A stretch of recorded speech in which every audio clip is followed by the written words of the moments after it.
പുതിയ വഖഫ് നിയമത്തിനെതിരെ ടി.വി.കെയും സുപ്രീം കോടതിയിൽ. ടി.വി.കെ അധ്യക്ഷൻ വിജയ് സുപ്രീം കോടതിയിൽ ഹർജി നൽകി.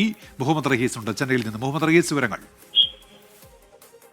ഉന്മേഷ്, ടി.വി.കെ നേരത്തെ തന്നെ പുതിയ വഖഫ് നിയമത്തിനെതിരെ രംഗത്തെത്തിയിരുന്നു. ഒരു പ്രത്യേക വിഭാഗത്തിന്റെ അവകാശങ്ങളെ, മതവിഭാഗത്തിന്റെ അവകാശങ്ങളെ ഹനിക്കുന്നത് ഒരു മതേതരത്വ രാജ്യത്തിന് പറ്റിയ ഒരു നടപടിയല്ല. അതുകൊണ്ട് ഈ നിയമം പാസ്സാക്കരുത് എന്ന് നേരത്തെ തന്നെ വിജയ് പറഞ്ഞിരുന്നു. അതിന് പിന്നാലെ നിയമം പാസ്സാക്കിയതിനു ശേഷവും വിജയുടെ ഭാഗത്തു നിന്നും കേന്ദ്ര സർക്കാരിനെ വിമർശിച്ചുകൊണ്ടുള്ള പ്രതികരണം ഉണ്ടായിരുന്നു. ഇപ്പോൾ എന്തായാലും ടി.വി.കെയും പുതിയ വഖഫ് നിയമത്തിനെതിരെ സുപ്രീം കോടതിയെ സമീപിച്ചിരിക്കുകയാണ്.